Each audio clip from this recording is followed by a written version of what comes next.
اعوذ باللہ من الشیطان الرجیم، بسم اللہ الرحمن الرحیم۔ میں ہوں واجد نواز اور آج آپ کے سامنے ایک ٹاپک رکھنے جا رہا ہوں۔ ٹاپک ہے انقلاب۔ آج کل ہمارے پولیٹیشین، چاہے اس کا تعلق کسی بھی جماعت سے ہو، تو ہر طرف جو ہے انقلاب انقلاب کی صدائیں لگا رہے ہیں۔ حالانکہ ان کے جو چاہنے والے ہیں یا پھر وہ خود جو لیڈران ہیں، انہیں یہ بھی نہیں پتہ کہ انقلاب کیا چیز ہے، کیا بلا ہے اور انقلاب کیسے برپا ہوتا ہے۔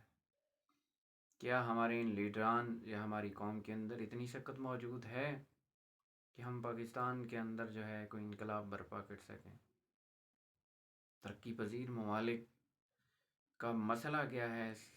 مسئلہ یہ ہے کہ وہاں جو معاشی صورتحال ہے وہ انتہائی دگرگوں ہے، اور پولیٹیکل انسٹیبلٹی ہے، انارکی کی صورتحال ہے، عدم برداشت ہے، یا پھر لسانی علاقائی ریجنل ایشوز جو ہیں وہ اتنے زیادہ بھڑک اٹھے ہیں کہ انہیں کنٹرول کرنا بہت مشکل ہو گیا ہے۔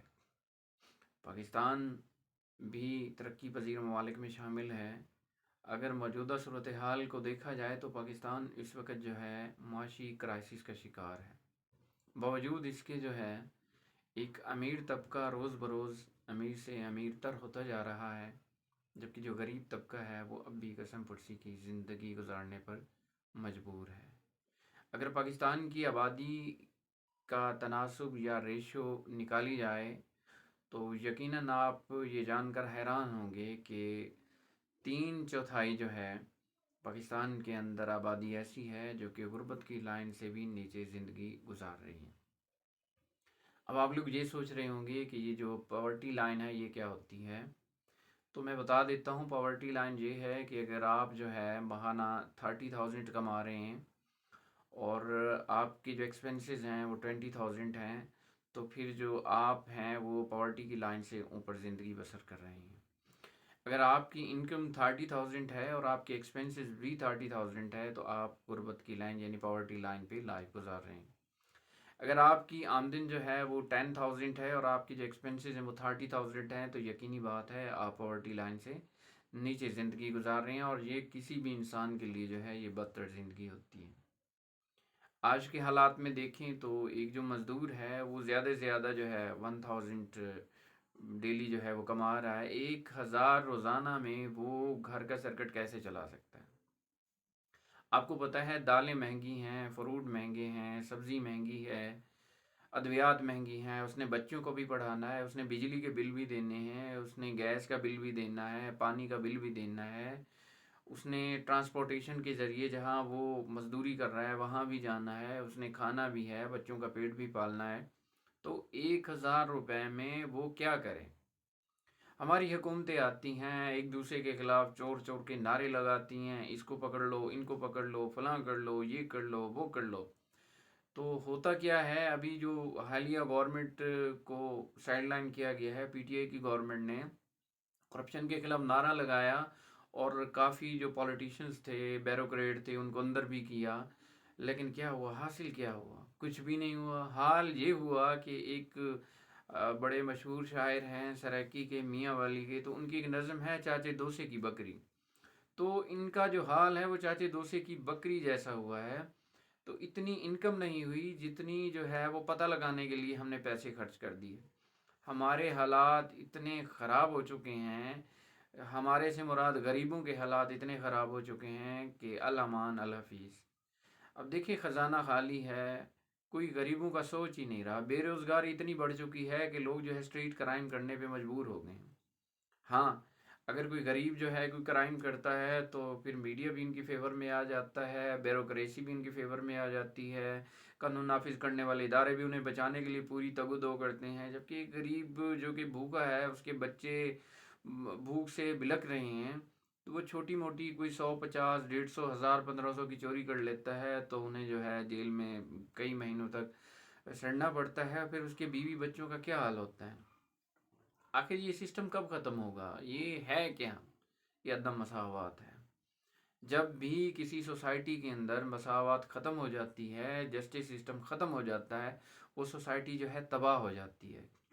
ہم بچوں کو پڑھاتے ہیں جناب آپ نے ڈاکٹر بننا ہے، آپ نے انجینئر بننا ہے، چھوڑیں اس بات کو کہ آپ کہاں آ رہے ہیں، کہاں جا رہے ہیں، اکیڈمی جائیں، یہ کریں وہ کریں، لاکھوں کی فیس ادا کرتے ہیں، لیکن ہم اس اسٹوڈنٹ کو جو ہے انسان نہیں بناتے. ہم اسے یہ نہیں بتاتے کہ سوسائٹی کے اندر جو ہے ہم نے کیسے سروائیو کرنا ہے. ہم انہیں یہ نہیں بتاتے کہ ہم نے سوسائٹی کے لوگوں کا کس طرح سے خیال رکھنا ہے.